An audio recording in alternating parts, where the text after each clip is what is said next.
Hello, everybody. My name is Pieter Evenepoel. I'm a nephrologist working at the University Hospitals in Leuven, and I was given the title Vascular Calcification and to discuss with you the role of oxidative stress and inflammation. These are my disclosures. And let's just starting by saying that vascular calcification is a disease with many phases. So some patients will present with calciphylaxis, others will present with atherosclerosis, meaning calcification of the intima. Others will present with valvular calcifications, but most patients with CKD will present with media calcifications, also referred to arteriosclerosis. And all these phenotypes have in common that they confer poor outcomes. They all relate to cardiovascular morbidity and mortality. Second, we need to acknowledge that vascular calcification is a disease of all ages. So what does Ötzi and Willy do have in common? Ötzi lived some 3,000, 4,000, 5,000 years ago, and he was a hunter-gatherer, and he had no access to tobacco. He had a balanced diet. But when the researchers found him and put his body in a CT scan, they discovered vascular calcifications of different arteries. The same kind of calcifications we also see in our patients on dialysis.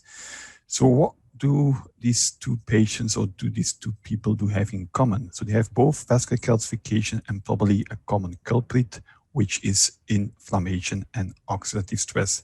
And that's, again, the topic of my talk, the role of inflammation and oxidative stress in the pathogenesis of vascular calcification. So vascular calcification is a complex process, and it would take half a day to discuss all the nice data that have been presented over the years.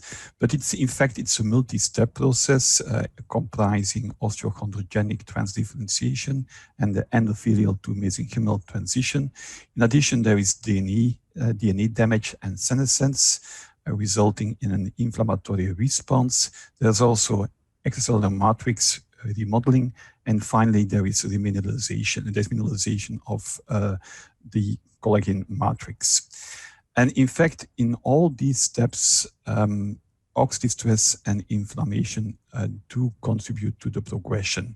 So oxidative stress, which means an imbalance between oxidants and antioxidant mechanisms, and together with inflammation, drive vascular calcification. And in turn, also vascular calcification, as already mentioned, will also elicit an inflammatory response.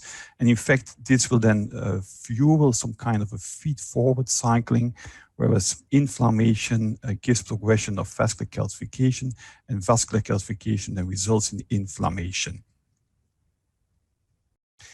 So where calcium and phosphate could be considered the bricks or the building stones of the wall called vascular calcification, inflammation and oxidative stress is like the concrete mixer, which at least fuels the process of vascular calcification. Of course, there's also inhibitory factors of vascular calcifications like MGP, osteoproteasurine, pyrophosphate, magnesium, and cloto-phenytoin. And also some of these anti-calcifying factors are inhibited by inflammation and oxidative stress. Clinical data proving the role of inflammation and oxidative stress are not that many. This is one study from the Quick investigators, and they found that both IL-6 and TNF-alpha are independently associated with the progression of vascular calcifications in CKD patients. Of course, it's important to identify the causes of inflammation and oxidative stress in our patients. And to start with, first, of course, many of the primary renal diseases do have an inflammatory origin, for example, lupus, but also rheumatoid arthritis. Besides that, many of our patients do suffer subclinical or overt infections, for example, periodontitis, but also diabetic foot, and also these contribute to the inflammatory state of our patients. Also, uremia per se and dialysis could contribute to inflammation. And finally, last but not least, also gut dysbiosis and the gut barrier dysfunction is increasingly acknowledged to be an important source of inflammation in our patients. Let's focus on this gut barrier dysfunction. So CKD results in microbial dysbiosis, which then also will result in a leaky gut. So the host, the patient, will be exposed to bacterial material, for example, parts of the bacterial membrane, lipopolysaccharides, but also bacterial DNA, and these will then activate immune cells and then result in inflammation. Soluble CD14 is, let's say, a robust marker of exposure to lipopolysaccharides. And as you can see in this figure, the more severe the kidney dysfunction is, the higher the soluble CD14 levels are. And these soluble CD14 levels, again, as a marker of lipopolysaccharide exposure, do associate with the extent of vascular calcifications. At least this is in non-renal patients. On the other hand, also gut dysbiosis will result in the production, generation of several uremic toxins that also will enter the circulation and could exert, let's say, detrimental effects, also triggering oxidative stress and inflammation. In a recent study, CKD rats were exposed both to indoxyl sulfate and picosyl sulfate as compared to vehicle, and this was shown to increase vascular calcification.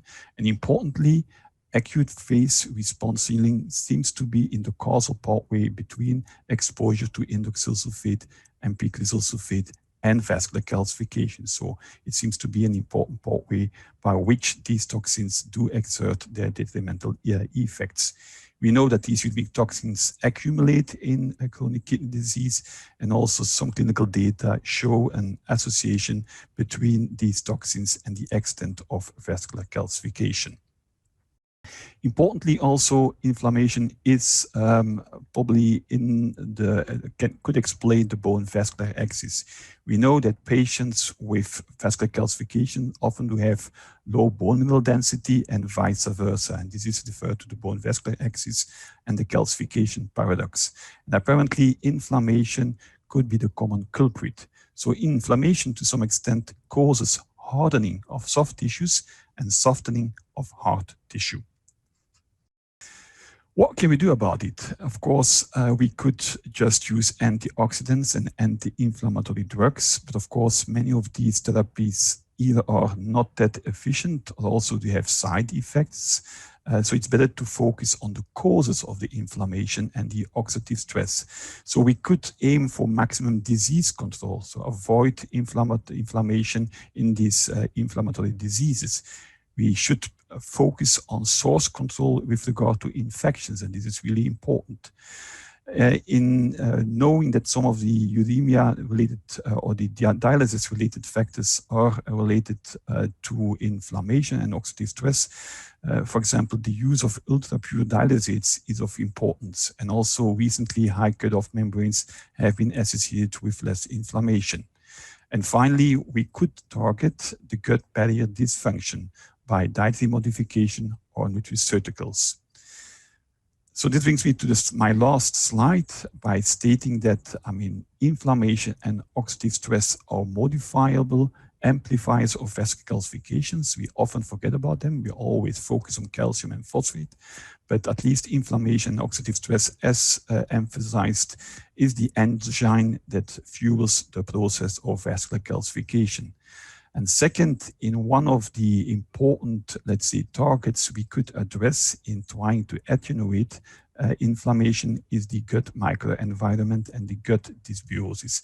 And there's certainly an enormous progress over the last couple of years in studies addressing gut dysbiosis in an attempt also to attenuate inflammation and as such attenuate the progression of vascular calcification.